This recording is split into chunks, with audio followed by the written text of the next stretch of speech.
Okay, so if you've ever been stuck in that ridiculous, endless cycle of dieting, then binging, and then promising yourself, okay, tomorrow I'll do better, then you're in exactly the right place.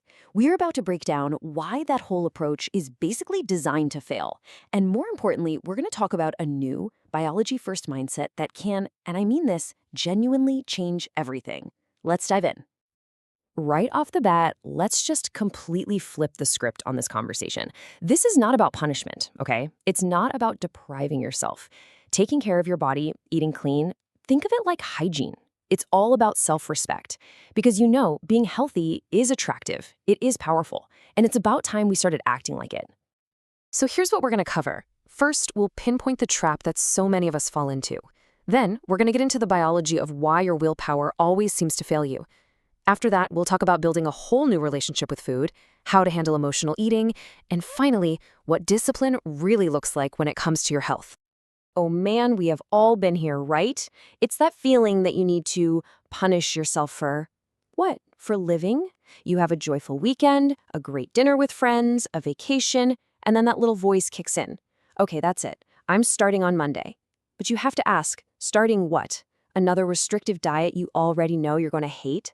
This whole cycle of treating joy like it's damage that needs to be undone, that is the very first trap. The main message from diet culture is always the same. If you fail, it's your fault. You just need more discipline, right? More control. But what if that feeling of being completely out of control, that feeling where you're like a wolf that hasn't eaten in days, what if that isn't a character flaw at all? What if it's something way deeper? And here it is. This is the big one. The real reason your willpower feels like it just snaps. It is not because you are weak. It's because you are literally fighting a powerful, ancient survival mechanism that is hardwired directly into your biology. So on one side, you have diet culture yelling at you to just double down, right? More control, more restriction. But here's what's actually happening in your body. It interprets all of that as a threat.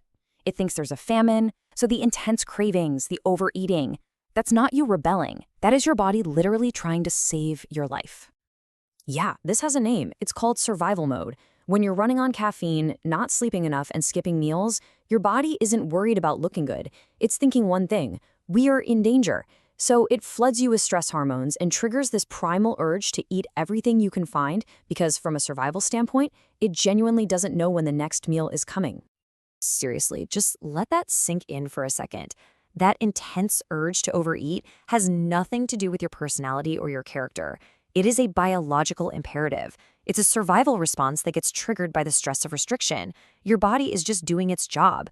And the principles here are so beautifully simple. We're talking about homemade meals, especially these really nutrient-packed soups and stews. We're talking about bringing in fermented, probiotic-rich foods to support your gut health, which is so linked to your mood. Starting your meals with a salad to help keep your blood sugar stable. And this one is so important, embracing healthy fats from things like olive oil and avocados, because those are literally the building blocks for your hormones. And another huge piece of this is just learning to listen to your body again. The goal isn't to get stuffed. You just have to remember, food isn't going anywhere. You're going to eat again. The idea is to stop when you're about 80% full. You feel satisfied, not bloated. I mean, that simple shift alone can prevent so much discomfort and help you reconnect with what real hunger actually feels like. A lot of us think we have a food problem when what we really have is a life problem. If you find yourself snacking when you're not even hungry, it's often because your life just feels a little flat. Your brain is starving for stimulation, not for sugar. So the next time you find yourself standing in front of the fridge, just pause for a second and ask yourself this one simple question. Is this body hunger or is this dopamine hunger? Am I actually physically hungry or am I just looking for a quick dopamine hit to escape being bored? See, that little bite of food gives your brain a tiny reward, and it turns a moment of nothing is happening into something is happening. But it is always a temporary fix. So what do you actually do? Here's the game plan. Step 1, just notice the feeling. No judgment, just recognize it. Step 2, instead of grabbing a snack, choose a non-food action. Give your brain a different kind of reward. Start a creative project, blast your favorite song, just step outside for 2 minutes. And then step 3, if you're still hungry after that, then absolutely go eat, but do it mindfully. Sit down and really enjoy it. And here's the key insight, really. The solution isn't smaller portions, it's a bigger life. The truth is, we rarely binge because we're physically starving. We binge because we're underrested or because we're emotionally undernourished. When your life is full of purpose and creativity and connection, food just naturally falls back into its proper role, which is fuel, not entertainment. All right, let's tackle the final piece of this puzzle. That word, discipline. We have been taught to see it as punishment, right? As just pushing through pain. But true discipline, the kind that actually lasts, has nothing to do with torturing yourself. It's simply a manifestation of self-respect. I love this quote because it's just so true. Your body is this incredible, resilient system built for survival. The goal isn't to see how much abuse it can take. The goal is to create conditions that let it thrive naturally. Real health comes from supporting your body, not from waging some kind of war against it. I mean, just think about the difference. That old model of discipline, forcing yourself to do a fasted workout on 4 hours of sleep, that's just piling on more stress. It's kicking you deeper into survival mode. The new discipline is about gentle consistency. It's about building sustainable habits that calm your nervous system and respect your unique biology. And honestly, this is the real secret.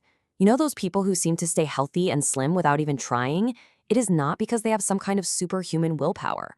It's because their daily habits, how they sleep, how they manage stress, how they eat, all work in harmony with their hormones, not against them. A calm, healthy body becomes the natural side effect, not the torturous main goal. So instead of searching for the next 14-day detox or some crazy diet plan, let's start asking a different set of questions. What if the real goal was just to create less chaos and more calm in your body? What if the path to feeling and looking your absolute best wasn't through restriction,